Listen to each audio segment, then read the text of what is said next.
Bonjour à tous, Boker Tov. Aujourd'hui, nous allons étudier l'idée principale du chapitre 9 du Tanya. Après avoir expliqué ce que c'est l'âme animale, la Nefesh Behemite, l'âme divine, la Nefesh Elokit, maintenant on va comprendre leur véritable combat, où elles résident dans le corps et comment elles se disputent chaque partie de notre être. L'âme animale, elle ne cherche qu'une seule chose, c'est le moi, l'ego. Son centre, c'est donc le cœur, et plus précisément, elle réside dans le côté gauche du cœur associé au sang, symbole de la vitalité physique. De là naissent les désirs, les plaisirs, la colère, l'orgueil, toutes les émotions centrées sur soi. Et ensuite, ces émotions, elles montent jusqu'au cerveau. Mais attention, le cerveau n'est pas le chef. Il devient simplement le conseiller de l'âme animale. Il va réfléchir comment obtenir ce que je désire, comment satisfaire mes envies, comment contourner les obstacles. Donc le cerveau, il est donc utilisé pour servir les désirs du cœur et pas malheureusement pour rechercher la vérité. Maintenant, l'âme divine, elle, elle fonctionne exactement à l'inverse.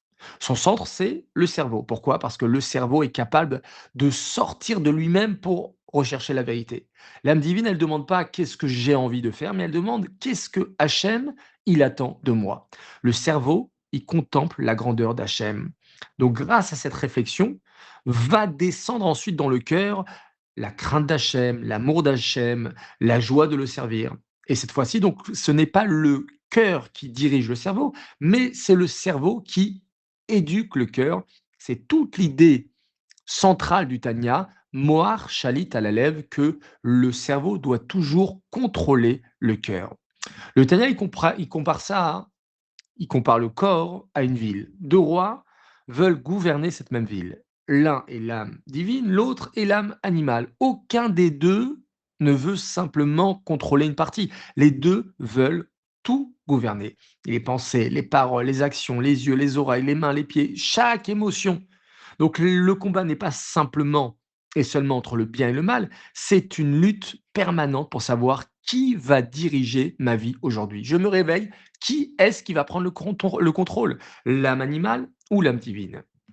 L'objectif de l'âme divine, c'est pas simplement d'empêcher les fautes.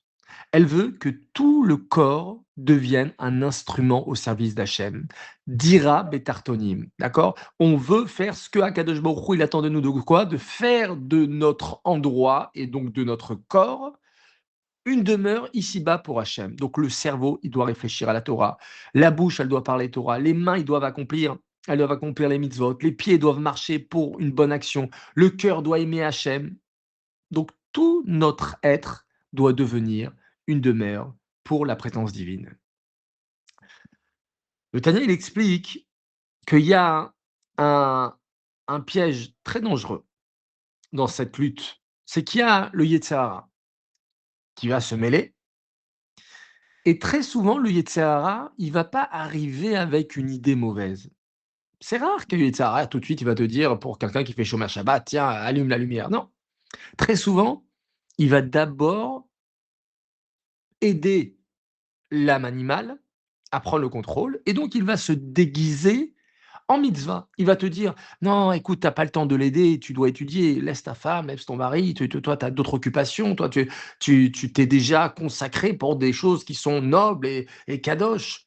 Ou sinon, ne fais pas cette mitzvah, tu sais très bien que tu vas pas la faire de manière parfaite, ne fais pas cette fila, tu as à peine, 5-10 minutes, qu'est-ce que tu vas bâcler la tefila?» Ou bien: «Non, cette mitzvah attend un meilleur moment, cette fois-ci, tu vas la faire vraiment bien».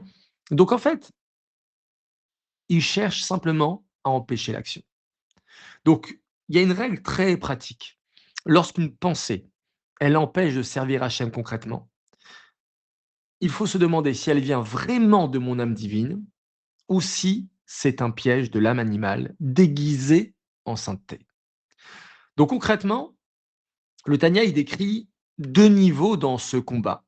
Soit le niveau du Benoni, donc le Benoni, c'est l'homme intermédiaire qui a des pulsions, qui a des émotions, qui a un grand Yetzer Hara, il ressent encore beaucoup d'envie, mais elle ne dirige plus ses actes.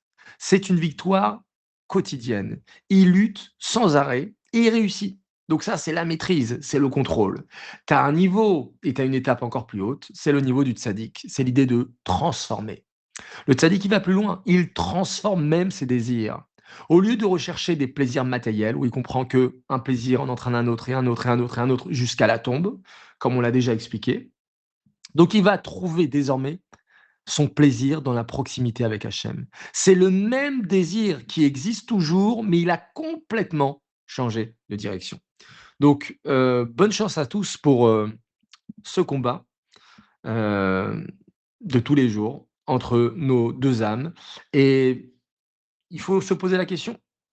La voix du cœur, elle va te dire qu'est-ce que j'ai envie de faire, hein. La voix de l'âme divine, elle va te demander qu'est-ce que Hachem, il attend de moi.